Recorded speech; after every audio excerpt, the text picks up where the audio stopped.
So if you ever need to go to college, as a freshman, you should go to college in Reading, because they've got... Shout out to Reading, Pennsylvania. Anyway, sorry. Reading, home of the epic gravity bombs. I was just going to say weed in general, but All right, folks. As you can tell, I'm joined by two of my favorite people today. For the latest episode of Cinema Double Shot, I'm Wallace McKelvey, a journalist and filmmaker, and this is my esteemed colleague, Paul Hood. Do you want to introduce yourself? Yes, Paul Hood, playwright, actor, screenwriter, coffee drinker. Heck yeah. Cheers. And we got the kitty cups. Yep. Oh, I feel left out. It's okay. Josh Dorsheimer. Hi.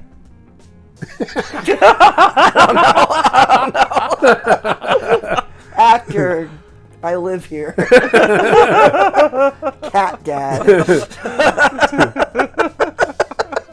Josh forgot something, though. He's a filmmaker, too. So. Aww. Josh is a filmmaker, an actor, educator. Yeah. Oh yeah, I guess that's true. Yeah. Not anymore. Crunches numbers. I do crunch like numbers. Nobody's business. Yeah. Yes. Just Heck crunching those numbers. Yeah. Correct. Yeah. Yeah. I'm getting mathematicious. The math muscle is strong with this one. Now I have mathematicious to the tune of Fergalicious in my head. Mathematician. Anyways. Boy, she crunches numbers. As you can tell, it's all fun when we get together. We had breakfast, Yep. we have coffee, and now we're sitting down for a podcast. Yes. And thanks for making breakfast again. Wallace has been chefing it up the last 2 meetings. We usually would hit a diner in the city, but Wallace has been opening up his home for breakfast. And it's been It's great. just chill vibes. Yeah. Good coffee when the coffee maker works. Yeah. Well, today the coffee maker's name was Paul, so thank you, Paul. Yes. First time making French press. Yes. My percolator is on the fritz. It busted this morning. But luckily we have a French press and we have a Paul Hood. Yes. And the coffee turned out great. Not too many grains in it. So, No, the last time I used a French press, there were grains all over the place. I think the trick is I made a mess. doing it really. You do have to do it really slow. Super slow. Yeah. So you can't just like plunge it really fast. I don't have the patience for Yeah. that. I I'm like, I need my coffee now. I have instructions for it somewhere. I don't know, but it does. It's like it walks you through like and one of the things is like go down very slowly, and it's like very specific. Like count to 2 every time you put. And I'm like, okay, goodbye. Okay, You whatever. do have to do it really slow, which I just learned. So yes. So French press. Yeah. Wahoo! So we're here. We got a lot of things going on. Yeah. Do we want to do our plugs first?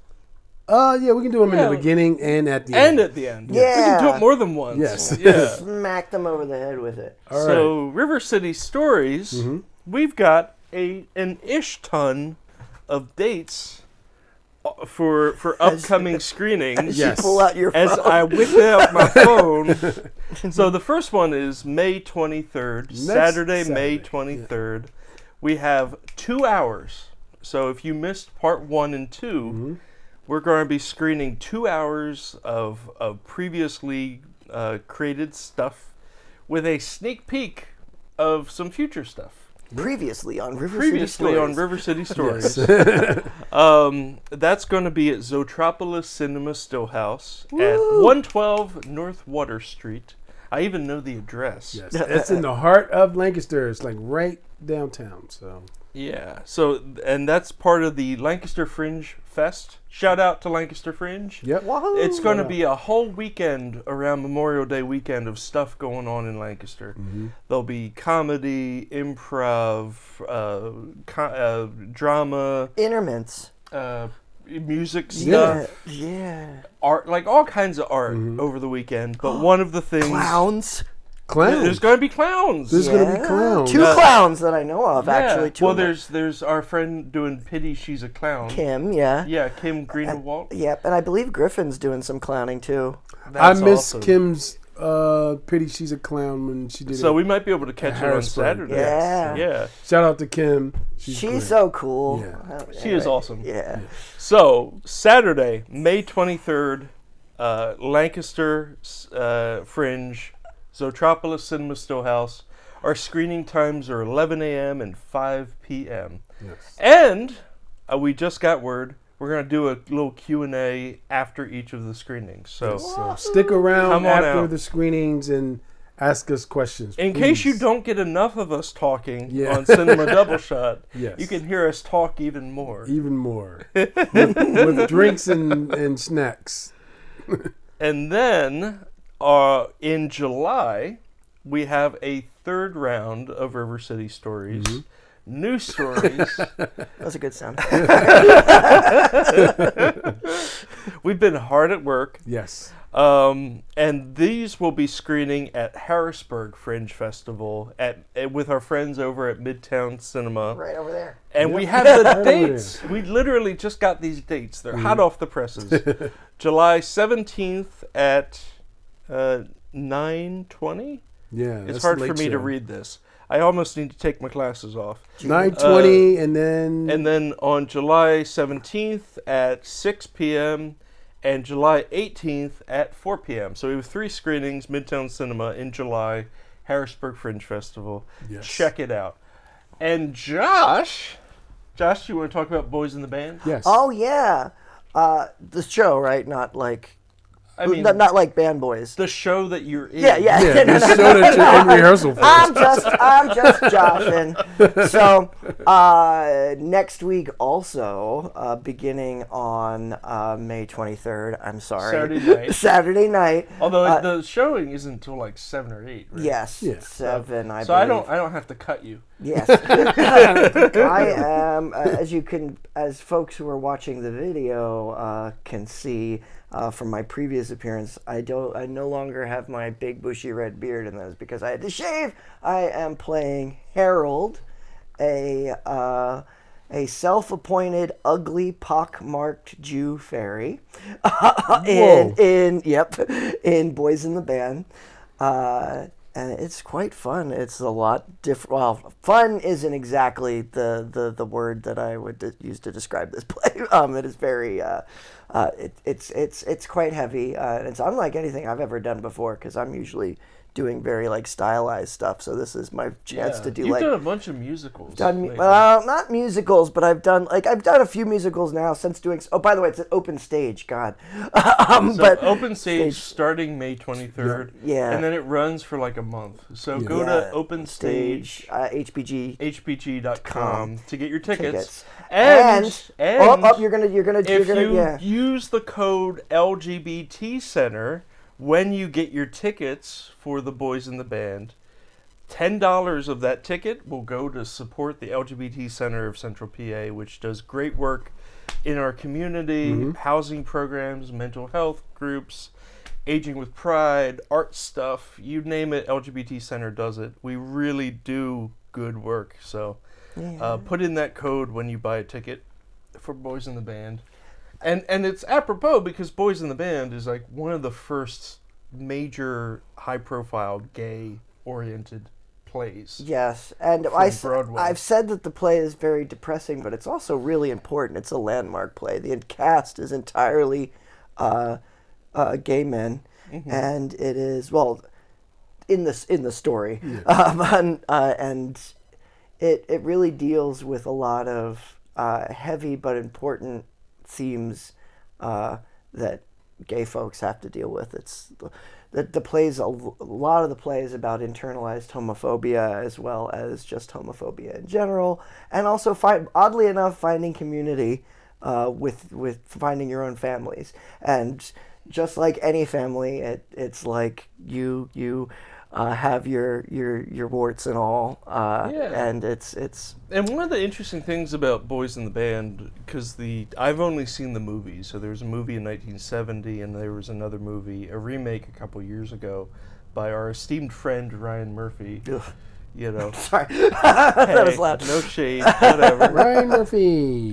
But one of the interesting things about the play and the movies is It is one of the first really good examples of intersectionality too. Oh yeah. Because you've got characters who are gay and Latino, gay and black, and it deals pretty honestly about racism and some of the weird dynamics at play, especially when you're like the only black person in a group or the only Latino person in a group. Yeah.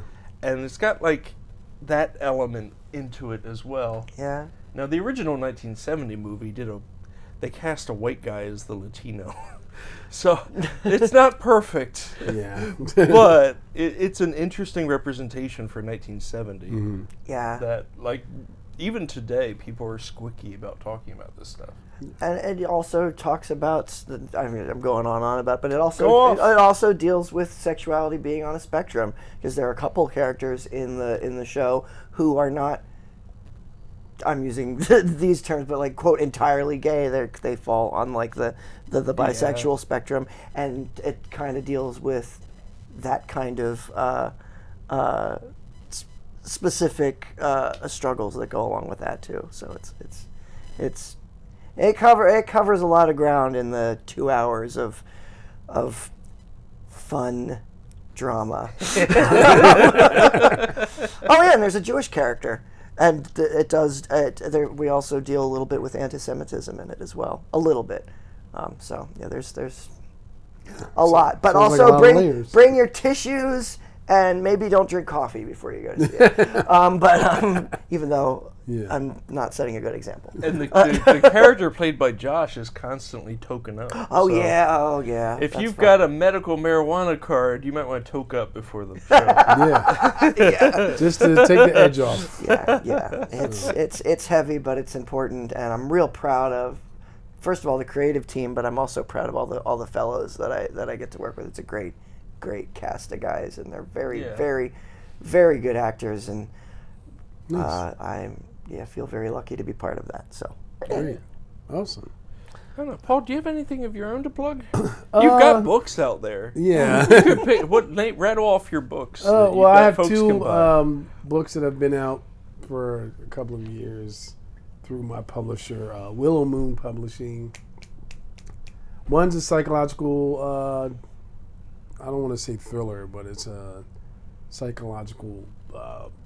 Has a psychology element to it.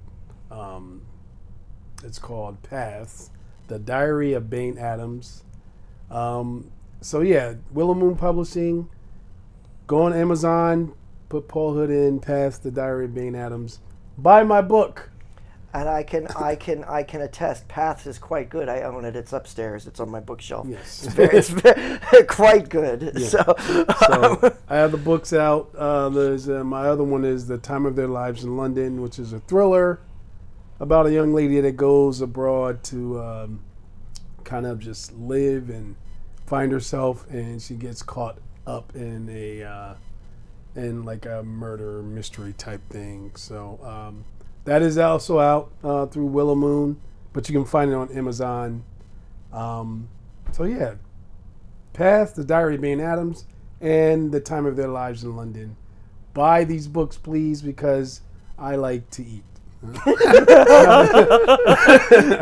Please. Yeah, so I have a couple of film projects. Yes. Cue the Sarah McLachlan music. But yeah, so I have a couple of film projects coming out. Aside from River City Stories, one is out in the festivals right now. It's Creature of the Pines. I'm so excited! Which is doing really well at film festivals, so look for that to be out on streaming hopefully next fall or something.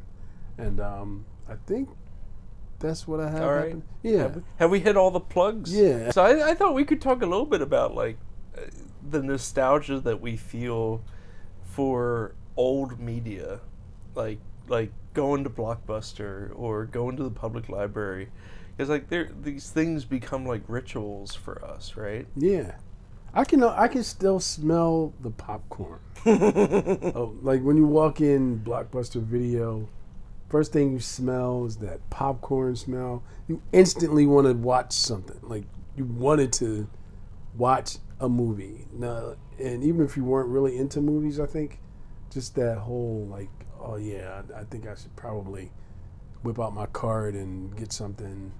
I miss that feeling though. Yeah. Of going to a video store and having that movie experience not so accessible, because when you actually had a chance to watch a film, it was really special. Mm-hmm. Some of that is lost now because with the streaming, and no disrespect to streaming channels. Streaming channels are great, but you lose that experience of like, oh wow, it's an event, Yeah. That is one thing that's missing now from the movie experience, in my opinion. Because you kind of had to go out of your way to find stuff. Yeah. Like even, I remember going to video stores in the 90s when I was a little kid. And like we had this one of the towns I grew up, Hamilton, New Jersey. Shout out, Blueberry capital of the world, y'all. We had this video store across the railroad tracks downtown. It was this little narrow place in like a row house that was converted into a shop, and all the walls were just lined with these VHS cassette tapes, right?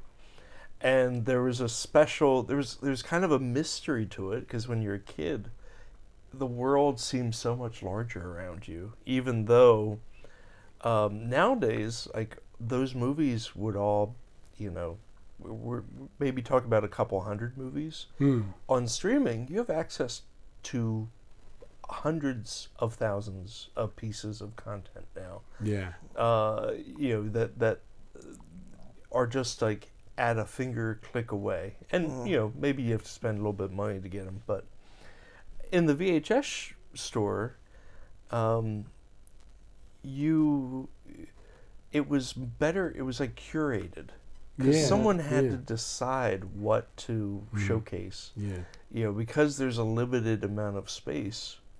It's a whole store full of decisions that were made. And you also had the mystery. I don't know if you all had this experience when you went to the video store, but they put the R-rated movies and the porn. It was behind a beaded curtain in the back. The porn was always behind like a beaded curtain, or like some places. What was it? The one video store in the old Harrisburg Mall. Suncoast? Suncoast. Yeah, they put it all together with the. Yeah. Didn't they have like a disco ball? Yeah. It was some weird, like, you knew there were X-rated movies in that room. Because of the disco ball. See, mine was a black curtain. And so the video store I used to go to, I went to Blockbuster. There was one called Magic Video out by me when I was a kid. Yeah. But similarly to you, there was a video store that I used to go to when I was real small. That was like a trailer. It was literally a trailer, and the person who ran the video store smoked cigarettes, so it was a combination of a smell of popcorn and cigarettes when you were going. And I will. That is a weird combination. It is. That's a porn theater smell. Yeah. Well, and then similarly, so this was in like a mobile home. Yeah, this was like a trailer, but it wasn't in a trailer park. It was just like a mobile building, like smack in the middle of like. Farm country? Not farm country. This was like out in Coatesville. We're talking Coatesville. Yeah. I think it was Parksburg. But anyway, Coatesville, if you Parksburg. know, you know. Yeah. And very similarly, it had all the tapes. And then they had like these little chips. You wouldn't take the physical tape off the wall. You'd take a chip and you'd go up to the front desk. And it was almost like the hotel. They'd take the key and they'd pull it out. Yeah. But they had, like I said, the black curtain. And as has been stated numerous times on this podcast, I'm a big horror fan, and one of Josh's first early memories of like really like seeing something that I maybe shouldn't have. They had this black curtain in this trailer, and again they kept the horror and the porn together. And I remember being like, I like spooky things. I know spooky things are behind that curtain. Yeah. And I looked behind the curtain, And yes, there were things that I shouldn't have seen, but they also, another thing about video stores that they had the posters for the movies. So that was kind of cool too. They would always like advertise. Yeah. And I remember seeing the poster for Child's Play 2, and it's the one where Chucky has like the Jack in the Box and he's going to like cut off the head with the shears. Yeah. And he's like angry and it says, "Sorry, Jack, Chucky's back." And I remember opening the curtain, seeing that poster, and getting the shit scared out of me. Movie posters, that's another thing. The lost, it's not a lost art, but like a lot of places are doing the digital boards now. Like you don't see the actual posters anymore, unless you go to like AMC or something. Well, and shout out to Midtown Cinema. They just give away the posters. They still get physical posters. Our local cinema, and they give them Midtown away. Cinema, is amazing. Check it out. They give away free movie posters if you're a collector of those. So go check it out and see what's in the box. Yeah.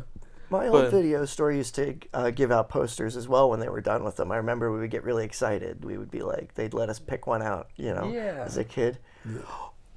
Wanted to tag off of video stores really quick. You were talking about the curated aspect of it, and you were talking about the event aspect of it. The thing I love about video stores, and I miss about video stores, is streaming overwhelms me. There's too much, and I can't make a choice. Because everything is there. And I remember when I had to go to the video store, you had to make a choice. You had to make a choice. You were spending money on it, and you were taking it home, and you had it for a certain amount of time. So there was no like ADHD moment. You had to pick a movie, and when you picked it, you went home and you watched it. That's one of the pros and cons of streaming now. It's like, all right, if you're not really feeling this movie you pick, you can just stop it and go find something else.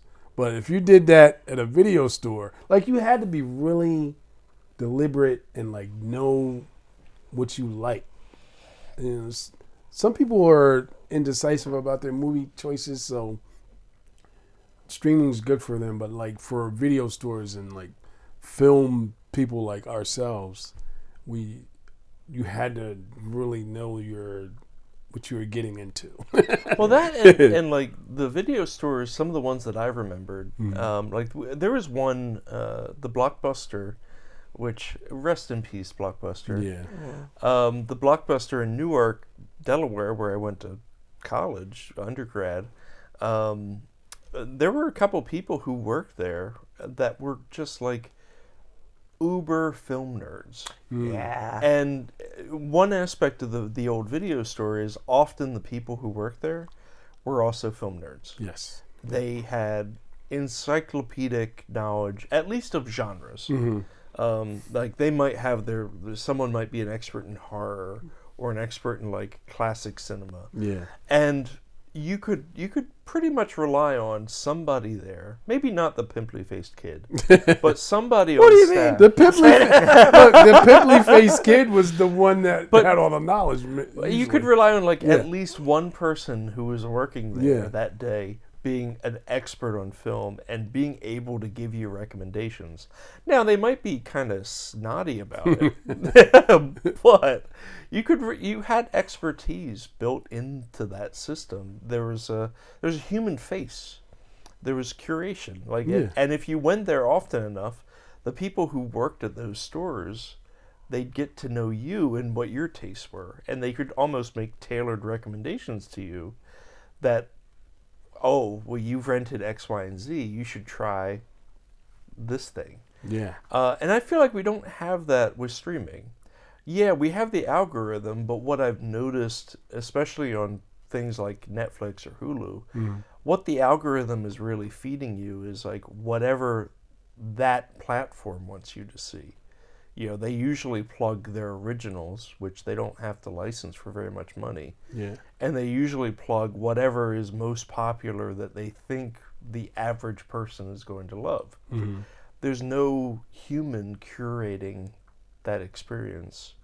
Whereas in the 80s and 90s and up through like the middle of the 2000s, you go to most video stores, especially the independent ones, you could count on the person who ran it to be an expert in film. you had your own like mini Roger Ebert, Yeah. just sitting there behind the counter.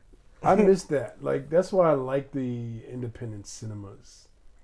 Because most of the people that work there are film enthusiasts. Yeah. Like, Yeah. real classic cinema. Like, you know what? I miss 35 millimeter films. Just the whole look, and even the cigarette burns, which for non-film people, cigarette burns are when the film is actually, like, when they're doing the editing, it's a mark to let you know that the film is changing on the reel. So it's a little dot you would see up on the screen before. I missed that. Back when you had live projectionists at Yeah. most theaters, they would look out for those dots, the dot, and that was their signal. Oh, time to change the reel. Film. Yep. Yeah. And it had to be done like within seconds, and so projectionists don't get enough credit.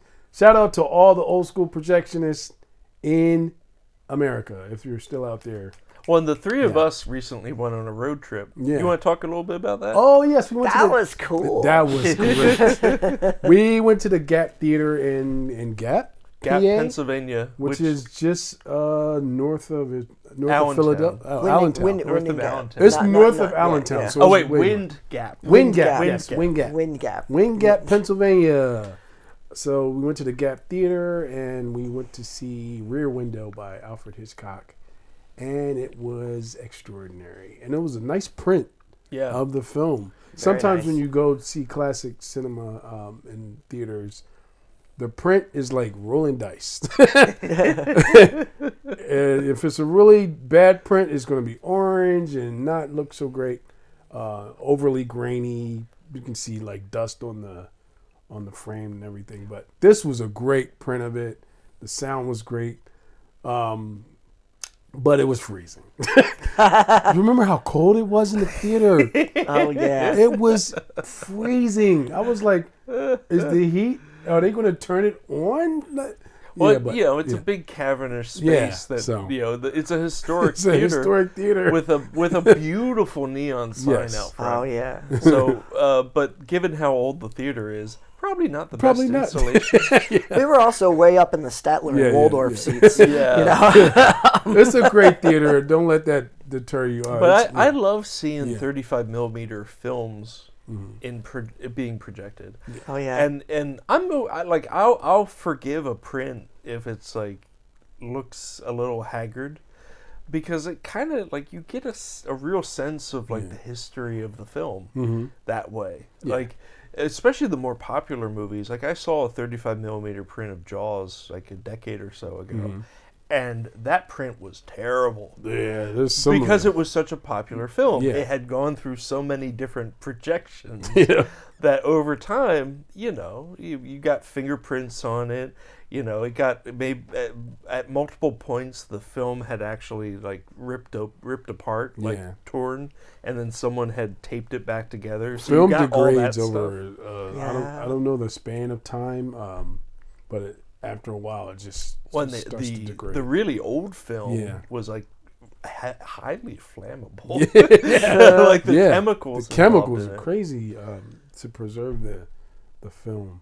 I saw a really bad print of Halloween Oh no. at the Colonial, which is a great theater in Phoenixville, Pennsylvania. Another great old theater. Famous because they shot the horror movie The Blob. The Blob, there. yes. The 1950s version Yeah. of The Blob. If you're in Pennsylvania, check out Phoenixville. It's a cool little suburb of Philadelphia. Nice little like old 1950s. Has a 1950s vibe to it. It's a very cool town. Kind of reminds me of the town in Back to the Blob? Future. Sorry, And, like yeah, the Blob. It's like one of, or even Gremlins, like that small town. Like, Yeah. so yeah, it has that kind of vibe to it. But yeah, the print of Halloween was terrible. It was. I was like, oh my god, this thing was orange, like orange. like Halloween. It was like, yeah, it was. Oh my goodness, and the sound was. Now, see, I'm a sound person. When I go to the movies, the cinematography can be okay, but if the sound's not great. You'd lose me there. I love good sound in film. Yeah. But everything was just really old. So Yeah. But shout out to the Colonial because it's a great theater. They do a lot of cool programming there. Yeah, that's where I met John Waters. Yeah. Yeah, it's a really good place. Yeah. Another place that does 35 millimeter that I really like, and it's not a theater. Well, it is a theater, but it's outside. Is Mahoning Drive-In. Yeah. I love Mahoning Drive-In. It's really cool. I've seen quite a few. Well, we've seen also a few 35 millimeter prints up there as well. Yeah. What have we seen there? So you have seen with me. We saw Friday the 13th Part 5 and 6, and then we saw Tales from the Crypt Demon Knight. Nice. And what was the other one? Oh my goodness. Because we went up for Zombie Fest and they did Tales from the Crypt, Demon Knight, and they did. Oh man! Oh, Night of the Creeps with Tom Atkins. That's right. Yeah. And then I've gone up. There's a lovely picture over there with Matt and I over there. But Matt and I went up for Zombie Fest and we did a triple feature. We saw Phantasm, which looked beautiful. Whoa. I love that movie. Yeah. But they had a really good print of Phantasm. It looked really good.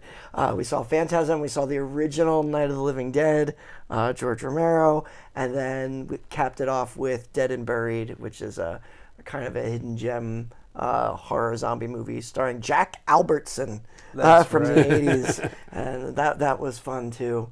But yeah, Mahoney's really chill. When they can, they do 35 millimeter prints, and it's got the vibe of like an old school drive-in. You could smell the food. They've got the little house there. Yeah. And you turn on the radio to listen to the sound, but it's just a cool vibe when you go up there. That people sitting on their cars, drinking beer, camping out. They let people camp out overnight, that's cool. And people from all across the United States, like well-known people, come out to Mahoning just to hang out. And I mean, they sign autographs and talk about the movies. I'm hoping on Friday we're going to be able to go see The Fog. Adrian Barbeau's going to be up there. But like, I was up there for Zombie Fest? No, it was the Joe Bob. Joe Bob Briggs did a thing up there. Shout out to Joe Bob, who I also love, who also is like a big film historian and loves all this vintage stuff. But he had his film festival up there, and also shout out to Heebie-Jeebie TV. We were up there because Heebie-Jeebie was showing at Mahoning. Yeah. And we were there and we were excited because Joe Bob and Darcy were there. But then like Linnea Quigley was just there hanging out. And I was like, and I got to meet her because she was just there because she wanted to be there. And I was like, this is cool. Like, I'm a big fan of hers. It's so like, yeah, it's a real cool place. And a lot of my dear friends go up there, and it's like a little movie nerd community up there. Yeah. So Lehighton, Pennsylvania, by the way, for folks. I don't think I mentioned where Mahoning is, but shout out to Mahoning. I wonder how many drive-ins there are in the country. Well, and they're coming back. Yeah. I've noticed that around here there's a lot of them. There's one out near Carlisle. There's one in Dillsburg. There's like they're not as hard to find in central Pennsylvania. I don't know why that is. Yeah. But we have quite a few of them. When I lived in Jersey, we went to the one in Millville quite a bit. And there's something special about it. Like it's like a picnic. Yeah. You have a picnic in a movie, and I love that. There's some theaters, actually Midtown Cinema does a outdoor movie In the parking lot. in the parking lot, but it has a nice like vibe to it, and when the weather is cooperative, so check out their upcoming season of the summer. They outdoor probably film announced festivals. it by now. Yeah, they did. I'm trying to remember. They tend to be family movies. And Reservoir Park. Reservoir Park does it as well. Very family friendly.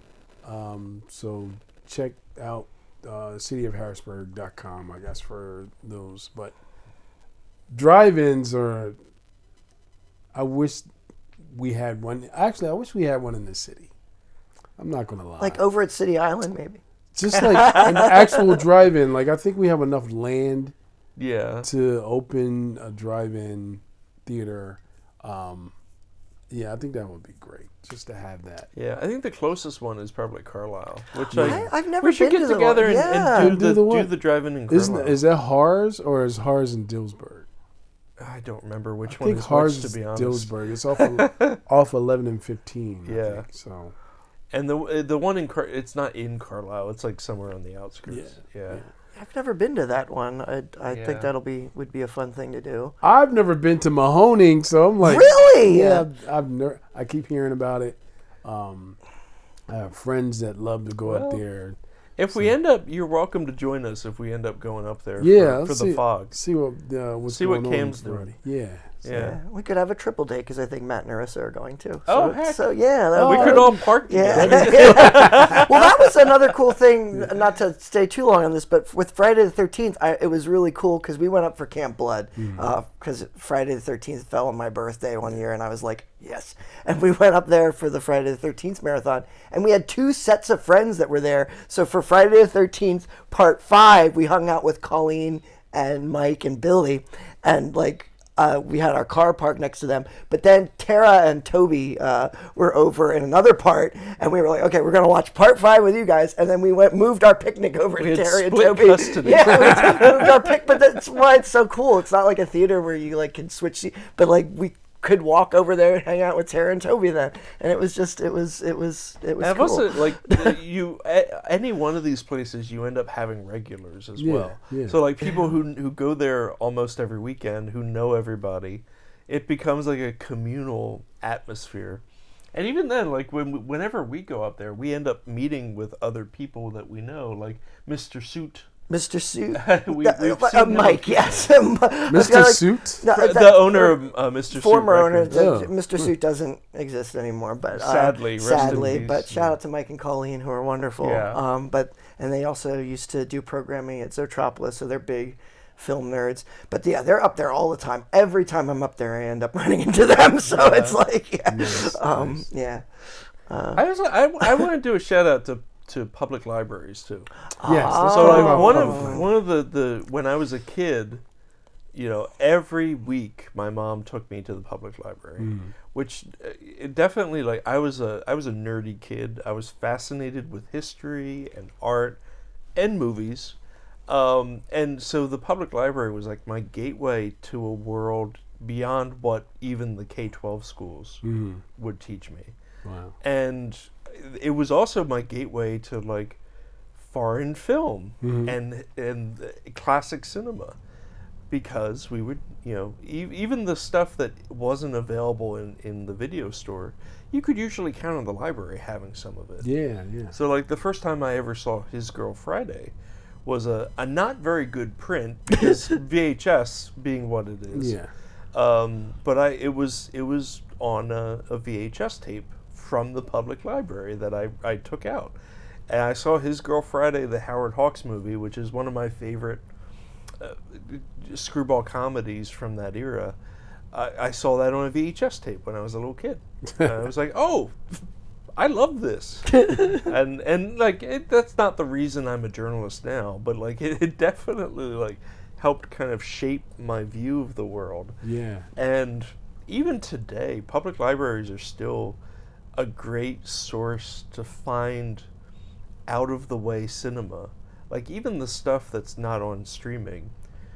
So for example, one of my favorite directors working today is this South Korean director Hong Sang-soo, who does really lived in, heavily improvised dramas about ordinary people going through their lives. It's really hard to find his movies because they're not widely distributed on streaming. They're hard to find on streaming. They're also, while it is printed in, there are DVDs and Blu-rays, they're not widely distributed. He's a very niche director. However, our libraries here in Dauphin County, Pennsylvania, are fully stocked with Hong Sang-soo movies. Don't throw away your DVD players. Yeah. I'm telling you right now, if you're into classic cinema, and even now, being that it's 2026, there's movies from the 80s that you love. They're considered classics now. And you yeah, that's crazy, right? You're not going to find them on streaming. I have trouble finding movies that I really enjoyed from the 80s that you can't find these movies on streaming. And if you find them, you gotta pay to watch them, but you can't find classics on I mean, it's funny how many movies that were mainstream movies, even movies that were in the Metroplex that were successful, are really hard to find on streaming. Simultaneously, these two things are true. On one hand, streaming has made it so much easier to find stuff, and there's a wealth of material out there. At the same time, a lot of movies fall through the cracks. Like there are many examples, but like one of my favorite movies that I used to watch on TNT cable channel when I was a kid was called Malice. It's got like Alec Baldwin, Nicole Kidman, and Bancroft. Malice is great. Oh yeah, you just showed that one to me recently. Yeah, and I love that movie. Yeah. It's a fantastic. It's like a neo noir. Yeah. And it's a weird movie. Yeah. It's got lots of weird stuff in it, with a great cast. It's for a while there you couldn't find it on streaming anywhere. Yeah. And I haven't checked recently, but I would imagine it's still hard to find, despite it being it wasn't a huge hit, but it was a big movie in the 90s. Yeah. The 90s has some good. The whole psychological thriller genre in the 90s was unmatched. Oh yeah. Like there was so many good movies. There were Fatal Attraction's the top. And then there was Malice, and then what was the one? I like Single White Female. Single White Female. Yeah, that one. So many great films in that time period. So there was this whole you had your blockbusters, and then you had your super low budget indies. Yeah. But within the studio system, there was still this rather large middle ground of movies that had decent budgets to attract a cast full of big stars. So like Malice, you can tick off. You got Bill Pullman, Nicole Kidman, Alec Baldwin, George C. Scott, and Bancroft. Gwyneth Paltrow in one of her early roles. Yeah. You had this massive cast, but because you had a combination, like people were still going to movie theaters regularly, so you could rely on ticket sales. But you also had a back end of VHS and DVD home sales. Studios were more willing to create these kind of middle range movies that, even if they weren't a huge hit in theaters, they would have a long tail. Yeah.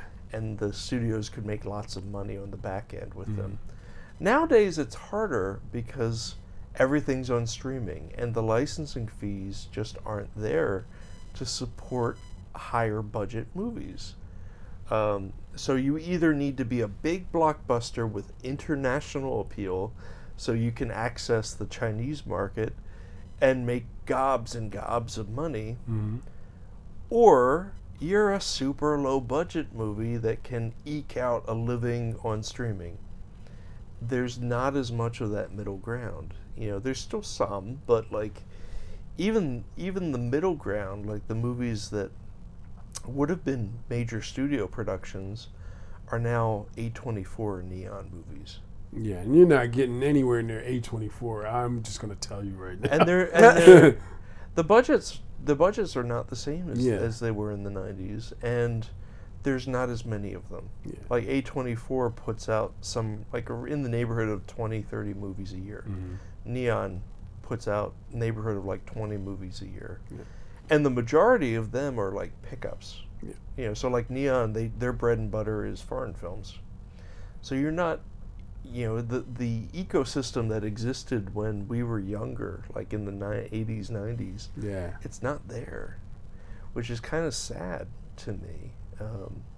And that ecosystem is part of what made to circle back to video stores and, Yeah. and public libraries and stuff like that, you had a steady supply of these like mid-range, mid-budget, great movies that were feeding all of this. Like, you went to a video store in the 90s, you could count on finding, like, there was just, every week there'd be a new batch of, you know, if you were into erotic thrillers, like, there was a whole ecosystem of erotic thrillers that you could check out. Yeah.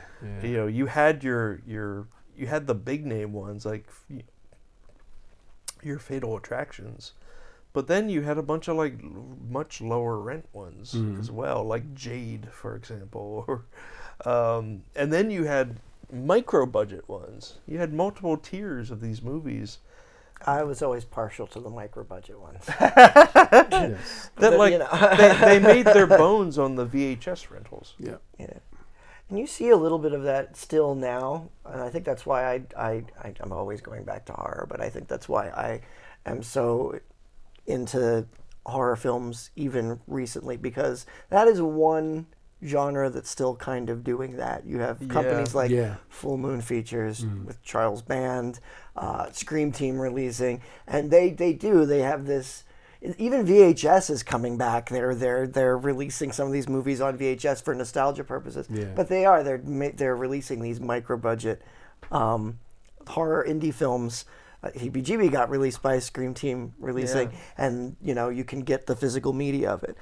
It is on streaming now, but I mean, like, there are some like independent production companies that are trying to keep that tradition alive, which I like, and those are the movies that I personally like to seek out. But we will go out into like I don't know, when we're like out at like a flea market, shopping mall, if I see like new releases of something that is like very, very low budget, I'm very tempted to be like, oh, I'm gonna take that home and we'll watch it. But I guess Blumhouse is like the A24 of horror. Yeah. Films are like yeah, on the high end of productions. yeah. And what's the other one that? Well, it's not. I don't think they do a lot of horror, but like Braun does a lot of like. They do some horror films, but more like documentaries and stuff. But yeah, Well, that's cool though too. I Yeah. love the idea. True of- crime. True crime's a big thing now too. Yeah. As far as like a new genre of film that it's hard to find some of that stuff, but you got to go to Netflix to find all those. Yeah. But all right, so I have let's talk about our first, since we're talking about nostalgia and like the old days of film. What was like your top movie experience from like your era? Because you guys are much younger. I'm the granddad here, so I'm gonna go. I'm the grandpop of the cinema. Uncle circle. Reggie. Uncle Reggie. Uncle Reggie, full circle. So like I remember. All right, so I'll start. Yeah, you All right. start. So I see you have Wallace has a really cool box set of The Thing, which I'm assuming is the original 1950. What was it? 1950. I can't remember the exact. Well, yeah, there's a version of it from the 50s. Yeah, and then there's the 1980 one. The 80 one by with John Carpenter. Yeah. That's the one I remember. Yeah. And I will never forget going to the Elks Cinema in Middletown to see. First of all, I was going to see movies I shouldn't have seen as a young kid. Same. Like I was like, I shouldn't be able to watch this. Like, did you go alone or did your parents? It was always me, my brother, and like I don't think my sister went with us that much, but it was me, my brother, and like a couple of my friends. I saw so many great movies. I saw Halloween on the big screen. Oh, nice. I saw The Thing on the big screen. Yeah. There was a couple other like obscure horror films that I've seen. I can't remember the title, but I can see the movie posters. There was one that really freaked me out about And Josh, you might know this just from me explaining the movie poster. Try me. It was a hospital. A hospital. And like there was somehow the emergency work, like the EMTs were like murderers. Oh shoot! Oh. And I That's had hardcore. It was crazy. And then there was what's the one where the lady turns around and her face is a skeleton? Suspiria? Suspiria. Yeah. That. Wait, you saw that in the theater? I saw that in the theater. I'm like, this. I'm damaged. But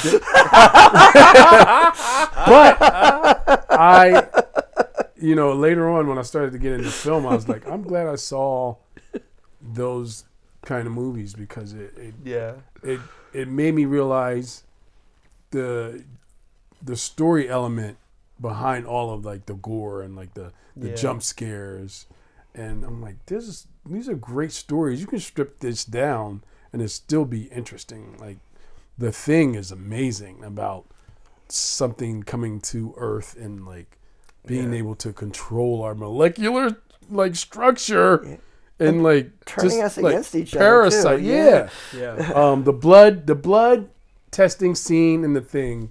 For those of you who haven't seen this movie, go to YouTube right now and put in The Thing blood test scene. It is one of the best scenes in horror film. So I remember like those are the kind of movies I remember, and I've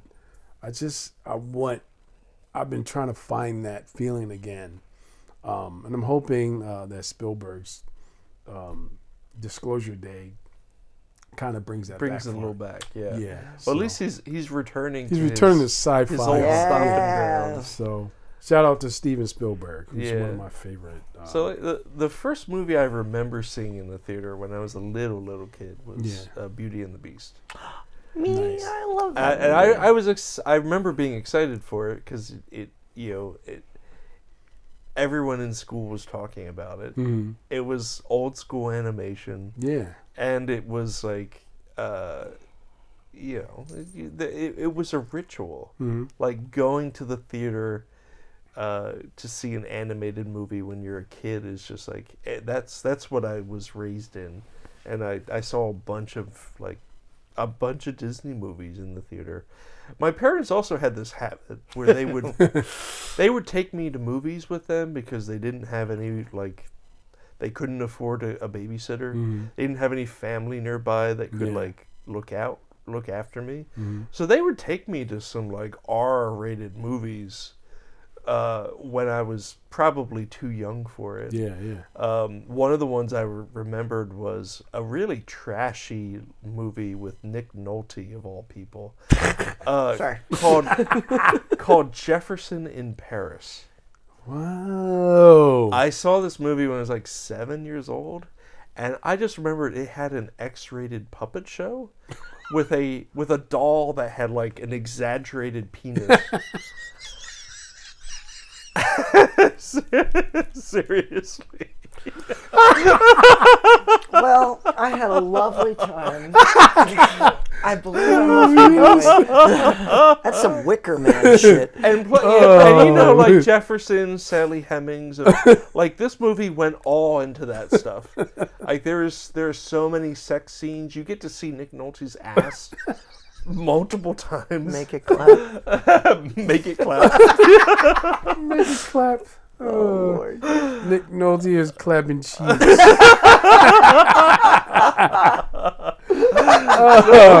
So I remember Jefferson in Paris, seeing that when I was 7 years old. Oh my god.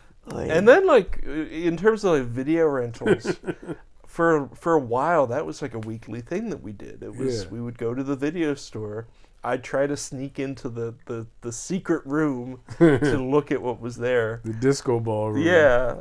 And but one of the movies I remember, this was a little later. This was when I was in middle school. But I got old enough where I would check out movies myself. And the first movie I saw where I was I watched all the special features on the DVD was Memento. Ooh, I own that movie. Yeah, I have it geeked somewhere. Yeah. Out over Memento. See, that's when it all happened. Yeah, Memento. Yeah. Well, so Hitchcock, which I saw on TCM when I was even younger, was my first like, oh, there's an art to this. Yeah, yeah. Like there's a whole thing. It was my first recognizable director was Hitchcock. And that was the first time where I was like, ooh, I want to do that. Yeah. I want to make movies. But the first time that I actually had the ability to watch a bunch of behind-the-scenes stuff, I remember the Memento DVD. So this would have been like 2000, 2001. Yeah. And I watched every special feature on that DVD multiple times before I had to return it to Blockbuster. Yeah. And then my parents got me that for Christmas like a year later or something. Oh. And Memento was like, oh, this was me geeking out over not just the art that I can see, but trying to understand the process behind it. Yeah. Special features are a thing that's another thing that's I love lost special now. features. Special Yeah. features are, and you can, That's how we met. Over special features, yeah. But, special features are like little itty bitty moments of film school. yeah. You know, they teach you how stories come to fruition and like what goes behind making something that's impactful for audiences. So watch the special features. For those of you, you can do it on streaming, but they don't make it easy to find, in my opinion. Well, yeah, and hard most to find. streamers don't have any of the special features. Yeah. The one exception is Criterion channel, which I'm a legacy member. I pay $100 a year, and I have the Criterion channel. Yes. And they put most of their special features on their streaming service. But like for the most part, you don't see behind the scenes stuff on Hulu or Netflix or any place like that. They just don't put them there. Sometimes they make like a whole documentary about like Well, and you've got commentaries. Yeah, like I love commentaries. the Roger Ebert commentary for Citizen Kane was another one where I listened to that multiple times when I was a kid, and it was part of my awakening. It was part of my film school. Mm-hmm. Similarly, there's a John Sturges documentary for Bad Day at Black Rock, the kind of western-y thriller with Spencer Tracy from the 50s. Good movie, great commentary because John Sturges walks you through his whole process behind making the film and what it was like on set, working with the different actors. You get a whole film school from these great directors and great critics on the physical media. Even some of the VHS would have these things like tacked on at the end of the film. If the film was short enough, you might get a featurette at the end of the film. And that was part of me developing as a film nerd and eventually a filmmaker. Was when I was a kid, I used to watch all these special features. Yeah, that's why your directorial work is so story focused. That's why I decided to work with you as a writer, because I was like, I think Wallace could bring my characters, just add another layer to the stories they're trying to convey. So, shout out to Wallace for being a film student. Yeah. His whole life. You learned yourself. Yeah. So well, there's a reason we connected, Yeah. because both of us have similar. Like you went more into the theatrical side of things, but like both of us have similar interests. Yeah. we had similar we experiences. just like stories. Yeah. We like stories with like layers and heart and Rivers. blood and No, sorry. I had to. Speaking of like special features, I'll never forget watching. Do you guys remember LaserDisc? Oh yeah.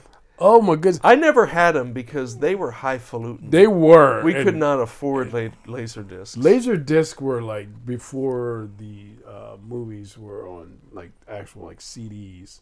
LaserDisc were the size of regular like albums, like records.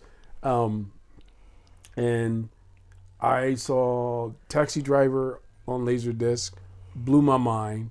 I was like, what? And then I was young enough to not to know like Scorsese's. I was just learning about his older work because I was at a point where I was still watching like a lot of his newer stuff, but I was like, so I saw Taxi Driver, which is one of my favorite Scorsese movies, and then I saw Dracula, Coppola. Oh yeah, with the commentary. Yeah, and I was like, this is a master creator, like it breaks down everything. So that is one of the things I miss that you don't see that. Well, it's anymore. coming back. Like physical media is on an upswing, and you have all these. We're too far into the podcast to go into this, but there's a whole boutique label kind of movement now of reissuing, these really beautifully remastered old classic movies and many indie movies and foreign films that have never been issued anywhere. With a bunch of special features. So special features are on the resurgence. Now it's a little pricey, depending on how deep down the rabbit hole you want to go. But they're still there, and they're still gold. And even if you can't afford to buy these things, hit up your public library. People need to use their public libraries more. And there's books on this stuff too. I have a really cool coffee table book on Wes Anderson that I love, and read these books because they really dig into like what a filmmaker's process is, all the way up to to when they go to picture for the first day. So it's and we never got to your experiences. Also, Josh. Also, movie how do I know how old you are? How do we? Oh, we didn't do that, did we? If I ever forget my ID, I have in my wallet. This is my Blockbuster video card. I still have it. That is going to be in a museum somewhere. This is I still some point. And it's in my wallet. I carry it around with me. Alas, I don't think I have mine anymore. What was the original question? Because we've got what was your foundational your first foundational movie experience? Yes. So the first movie I ever saw in theaters, I won't really get into it because I don't remember much of it, but I do remember that the first movie I saw was a re-release of 101 Dalmatians with my grandmother and my grandfather when I was like 4, which is why I don't remember much of it. The first movie that I remember being like, ooh. So there's a little bit of a story behind this. Is a movie from 1993 called Hocus Pocus. Because I was a morbid little child and I really wanted to see this movie about witches that ate children. and my mother and father tried to take me to the movie theater. This was like out in like the Philly suburbs to see it. And they had this movie theater had this policy that after 8 p.m. they would not admit children in to see PG rated movies. And my mom, took them to task on this because she's like, first of all, it's a Disney movie. Second of all, both of his parents are here. And third of all, have you seen this child? He is demented. I can imagine your mom going on. Yeah. I can. So I did eventually end up getting to see Hocus Pocus, and I don't know. That was like we talked about this in another podcast, but I call it gateway horror. So it wasn't quite. I saw plenty of movies that I wasn't supposed to when I was younger. But as far as going to the theater, that was like my first. No penis puppets. No penis puppets. No, but they do say the word virgin 20 times in that movie. That movie is obsessed with virginity. Yeah. It's one of those risque PG movies from the 90s where you can get away with the first 3 minutes of the movie, the witches get hanged, on screen. Wow. The mom is dressed up as Madonna with the cones. huge cones. There's a lot of stuff in that movie that it's that wouldn't fly in a kids movie today. A lot of my favorite, The Monster Squad, is one of my favorite movies as a kid. and like there's a line where they kick the Wolfman in the nuts, and the kid goes, "Wolfman's got NARS." I'm like, that's in a kids movie, but like that was a movie that I liked when I was a kid. Not movie related. I'm gonna bring in my prop at this point because you were talking about special features and commentaries. Something that you cannot get on streaming is something that I found in an antique store when I was out with Wallace. So I owned, where the hell is it? We bring props to Yes, Cinema Double Shot. Yes, props. I had this VHS when I was a kid, and I watched it until it was worn out. It is called Creepy Classics with Vincent Price, and it is Vincent Price sitting in a movie theater, and it's like a clip show, but like he's giving commentary on it and explaining like why these are important. So there's like clips from Night of the Living Dead and The Blob and a bunch of his movies, and this became like my checklist as a kid when I was like 7. Vincent Price was like, oh my. Yeah, and I would watch this over and over and over again, and I'd make a list of like the movies that he talked about that you wanted to see. Yeah, and I'd go to the library, or I'd go to Yep. and I'd watch them, and I found out about a whole bunch of like creepy classics because of this VHS tape. So when we found it, when we were out, I was like, "Oh, I need this! I need it!" So it is a relic from my childhood. And look, it's got like a lovely like little. Like, look at the label on it. It's so cool. But anyway, and it was released by Hallmark. But anyway, Was it? Yeah. It's a Hallmark movie. It's a Hallmark movie. Oh. But anyway, so this is something, you can't get this on streaming. Yeah. Like, this is not, I mean, it's a clip show. But I mean, like, the commentary by Vincent Price is really what it's about. Like, he, you know, and it's just fun. He's got his little Vincent Price witticisms, and I was already a big fan. I remember I got this tape because he was on the cover of it, because I was obsessed with him when I was a kid and as an adult, which explains a lot about me as an adult now. But so yeah, that's like my little relic of something like That reminds I me need of this The Fly. physical. Yeah, The Fly is one of my The favorites. Which is one of the Fly movies- The original Fly is great. is Yeah. a trip. Oh my God, it's so bugged out. But the remake was well done too. With, Oh, yeah. Jeff Goldblum. Oh, the remake is so different from the Yeah. 50s one, Yeah, but the it's 50s also was great. yeah. Yeah. but The Fly is one of the movies that he talks about. Yeah. He's also very self-referential. He'll be like, "Oh, this handsome fellow in this movie," and that's him. But like, you know, but like it's. Well, sadly, I have to wrap it up because I need to head to State College for an improv festival.